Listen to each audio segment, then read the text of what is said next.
Hey guys, so today we're going to show a complete transformation of a little dresser that I got at the thrift store, so keep watching.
Okay, so my mom sent me, a picture. I asked her to look at some furniture at the thrift store because she was already there.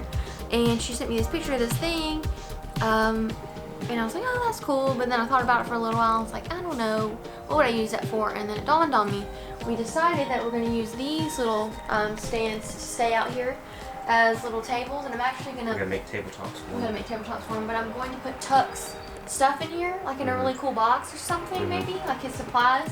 And then we could do some gardening stuff in one. I don't know. We're just going to kind of use them for, and maybe like a citronella candle. That's a good idea. That's a great idea. So we said, well, we need new end tables for in there. Well, really, it's not the best idea to have one by this door because of, we put our shoes there usually when we're going out, which we need to reorganize that. I've been in this like organization mood. So Lowe's had a lot of really cool stuff today. So she found this. So I went and picked it up. It was only $10, and I already did a little bit of sanding. Kind of wish we would have had the orbital sander before I got started. This kind of drawer right here. But we're going for the rustic look, so it'll be okay. And inside I actually have a little basket that I'll show you when we have more lights, maybe tomorrow. We're going to put under here and put Winston's toys in. I think we might have already mentioned that. Yes. And I bought some of this like sticky laminate. They use it on like walls and stuff on the picture. And I'm going to put that in the very back there. And I'm going to put it inside of the drawer. So it looks really pretty. Yep. She's got a few time-lapse videos that we'll put in this video that kind of shows the process of disassembling it and redoing it. And we actually couldn't find a handle that would fit this. So we had to drill new holes, and then this will be the handle. I wanted to go for a rustic look. So tonight we might hit it with the orbital sander just to see what it kind of looks like. Just play around with it, but I won't do too much probably until tomorrow. But we're going to rough up the edges, all the edges and the sides and the bottom. And then we might do a little here. I don't know, I'm a little nervous to do that part because the girl in the video I watched is like professional. She had all these fancy brushes that I don't have. But today I bought something from Valspar that's like a rustic tint stuff that I've seen, and a lot of people use beeswax, but that stuff was expensive, and I'm not trying to throw like $100 into this project. So right now we've got how much? 50. Oh, okay. It's not including the paint. I was about to say, that was free. Also the bucket that Winston's toy, I wouldn't include that in it. That either. was like $7. I thought that was a good price. That's why I picked it up. I normally am not one to like see stuff like that. But I would have rather gotten one from TJ Maxx or Hobby Lobby, somewhere like that. But because of everything that's been going on, I'm honestly scared to go into a bunch of places. So yeah, I get it. I was already at Lowe's. I get it. But this video will come out when everything is said and done. So when it does come out, we'll probably have it in the living room where it's finished. I'm excited. I hope it turns out okay.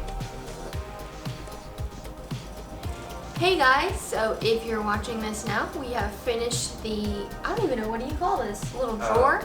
Table stand? Just a little end table. Okay, so I originally pretty sure it was like a kid's table, what it looked like.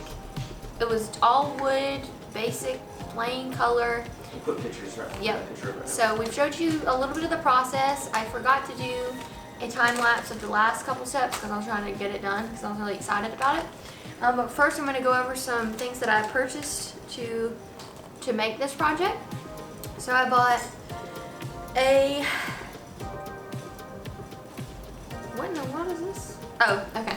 So the basket that the toys are in currently was $7.99. I don't know if I'm going to include that in the total price for the project because it actually did have nothing to do with it. I just bought that extra. I brought some rags that we're going to use. They were only $3.18.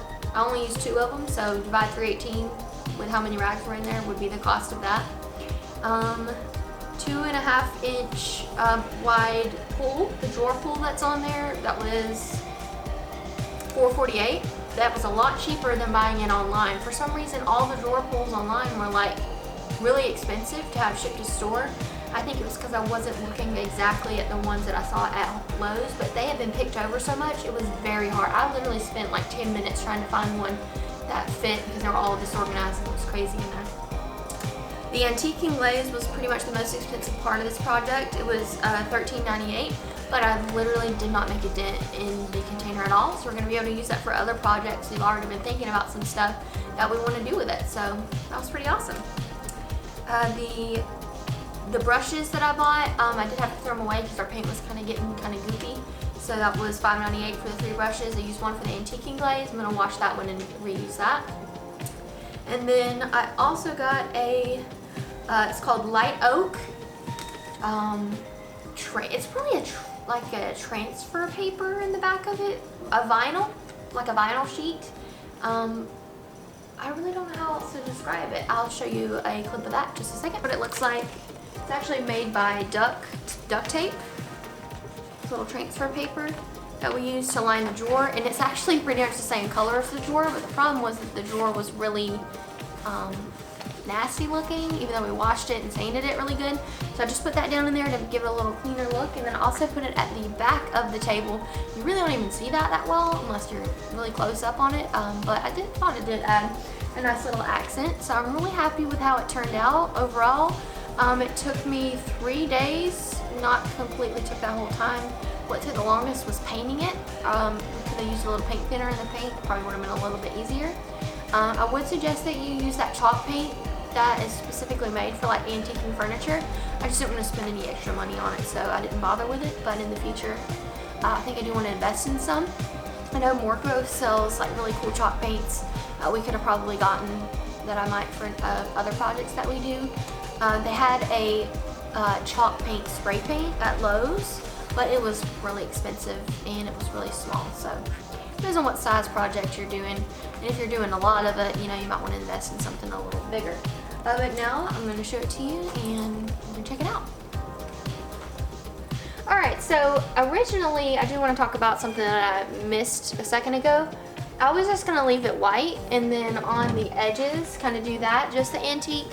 But then I kind of started messing up a little bit on this front drawer and I was like, you know what? That actually looks really cool like that. So what kind of color would you call this? It's like a brown white. I don't know, beige? It's not really beige. I would just call it a dirty white. Yeah, like a old-timey, just weathered white color. So here you can kind of see the original color that it was, just a little bit, where I chipped that, actually ran it into something that happened, so that was cool. And it was okay that I didn't paint it perfectly or that it was a little goopy sometimes, because it really gave it some character, I feel like, and it really looks like something that I would probably buy at like Hobby Lobby for like $100. So a $50 project. The reason why it cost so much is because I had never done something like this before, but now I have the materials. I can just make all kinds of stuff. So I'm just going to talk a little bit about the decorations that we chose to put on here. Zach is actually the king of decorating. Oh yeah. He's so good at it. It's like my hidden talent. He is. He's really good at decorating. So we are blessed to have a lot of knickknacks that a lot of people may not have. So I'll talk about where we got this stuff.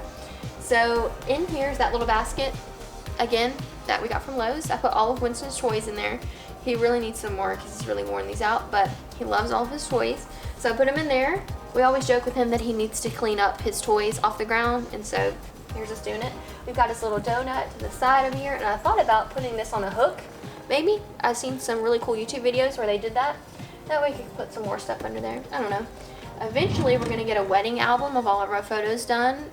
Whenever I finally decide to do that, we can pop that in there. So when we have company over, I've always loved how my Aunt Vivian has her kids' wedding albums under her coffee table in her living room. I thought that was so adorable. Every time I go and look at them, I always love doing that. So I'm going to do that here so that people can look at our wedding photos. We also have an album that my aunts got me for a wedding gift of our shower that they threw for us. We've got a Trout and Coffee little coaster here. Zach is a Patreon of Trout and Coffee. That's Coffin Dipsy's brand and YouTube channel that he does. We have a little ring holder that my friend Sydney got me for a wedding gift. This lamp, y'all, it's got a story. Does that lamp ever have a story? Okay, so I bought this lamp when Zach was moving into his second rental home in Bonifay. Yeah, when he first, hey Jubbly, when he first moved to Bonifay, and we couldn't find a bulb, or I did have a bulb that fit it, lost it, never could find one that fit in there. Then the hurricane happened, everything kind of got messed up, and the lamp was actually lost and kind of wet, so I was worried it wasn't going to work again. And then I found it again like a year after we moved into this house, and we found a light bulb in the drawer. So now we have this really awesome marble lamp with the gold plating around it. I love this lamp, and I'm glad I finally get to use it on something. We also have this frame that I got as a wedding gift from one of my queens of 2018. She actually was Junior Miss Northwest Florida last year. Love her. Her name's Haley. And then I got this little cactus from the Dollar Tree, I'm pretty sure, and I had it in my office before. I really like that. That's pretty much all the decorations we have on here. We threw this together super quick. We're always changing our decoration ideas. I've watched this really cool YouTube video channel called Glue Guns and Roses, and she does like Dollar Tree crafts. So I thought about trying out a couple of those and putting on here, but overall, I'm really happy with how it turned out, and I was really scared at first because I thought I was going to mess it up, but it was only $10, so even if I did mess it up and I hated it, we could always resand it, repaint it, use it outside. There's something we could have done with it. So overall, I'm happy that I did this project, and it actually took a lot less time than I thought it would. So don't be scared to try something new. Thanks for watching.